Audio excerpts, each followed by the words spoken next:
Imagine you are walking through the mall with your loved ones and you hear crying and panic down the way. You rush over to see what the commotion is all about. You come across a little girl who is crying and her grandmother sprawled out on the floor. She's unconscious. Do you know what to do? Knowing how to perform cardiopulmonary resuscitation is a vital skill and could one day help you save the life of another. When you come across someone who is unconscious, you want to first make sure the scene is safe. After doing so, you want to tap and shout at the victim to make sure that they are unconscious.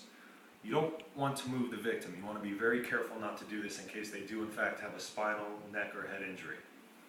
So either shake their shoulders and shout at them, or you can perform the sternum rub, where you take your knuckles and you rub them firm against their sternum.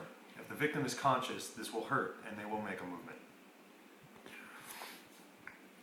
After establishing the fact that the victim is in fact unconscious, you want to either call 911 immediately or send someone for help. It is important to get professional help there as soon as possible. If you send someone for help, make sure that they acknowledge your response or your request and that they do in fact call 911 or go for help.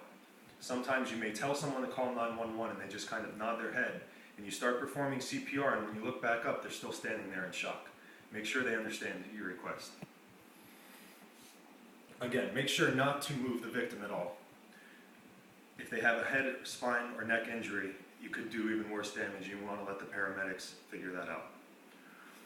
Next, you want to remember your ABCs. First is the airway. You want to look down the victim's mouth and make sure that there isn't an obstruction. After doing so, establish the airway. The most common method is known as the head tilt chin lift. You place the palm of your hand on their forehead and 2 fingers underneath their chin. You press down with your left hand and up with your 2 fingers, bringing their airway open. After you've established the airway, you want to check for breathing. Use the look, listen, feel method. Put your head down by their mouth. Look at their chest to make sure that it's not rising and falling. Listen for the sounds of breath and feel for them on their cheek. Once you have established that there is no breathing, check for circulation. You want to check to see if they have a pulse.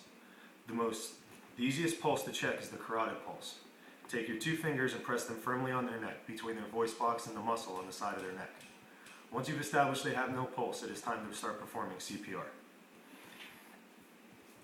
First, you want to give 2 rescue breaths. You want to close the nose and press firmly against the mouth to make sure that it's a tight seal. You want to blow hard enough to make sure that the chest rises and falls with each breath. After you administer a breath and you see the chest rise, put your cheek back up against his mouth to feel the breath come out.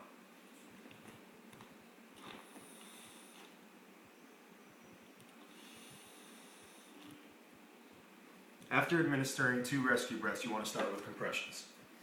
Move to the side of the victim. Place the palm of your hand on their chest, aligning your middle finger with their nipples. You want to take your other hand and interlock it and square off your shoulders and keeping your elbows straight. Now you're going to push down pretty hard. You want to push down approximately 2 inches, and you want to do so hard and fast. You're probably going to hear it cracking. Don't be alarmed by this. It is the sound of their ribs cracking, but to perform CPR properly, that's going to happen. The heart is in the middle of the rib cage, and you have to push down on the rib cage hard enough for the heart to contract. So for every 2 rescue breaths, you want to give 30 compressions. 1, 2, 3, 4, 5, 6, 7, 8, 9, 10, 11, 12, 13, 14, 15, 16, 17, 18, 19, 20, 22, 23, 24, 25, 26, 28, 29, 30. After you give the compressions, proceed with another 2 rescue breaths and then another 30 compressions. Each 2 breaths for 30 compressions is 1 set. You want to perform 3 sets. After doing so, you want to reestablish the airway and check to see if the victim is breathing on his own. Again, use the head tilt chin lift to make sure the airway is still open. Look, listen, and feel for the breath, and then check the pulse. If the symptoms are still occurring, you still have no pulse, and the victim is still not breathing, proceed with another set of 2 breaths for 30 compressions and complete 3 sets, and then again reevaluate the victim. You want to keep doing this procedure until help arrives on the scene, or until an AED, an automated external defibrillator, becomes available. Once help arrives on scene, let the paramedics take over, or if an AED becomes available, follow the instructions. If there's somebody else there who knows how to perform CPR, have them help you. They can either give the breaths while you give the compressions and you can swap, Or if someone arrives on scene about 20 minutes after you've been administering CPR, have them take over to give you a chance to rest. You are of no help to your victim if you become fatigued doing this procedure. Doing 2 breaths for 30 compressions and doing so for a long period of time can really exhaust you. If there's nobody else on scene before help arrives and you're starting to feel faint, take a few minutes, take deep breaths, sit down, and while the victim's still not breathing, you're not helping him anymore if you become fatigued and pass out yourself. It is important to stay calm and just remember the steps. If help in fact takes a while to arrive and you become fatigued, take the time to rest before starting once more. Administering CPR for a long period of time can be extremely physically exerting.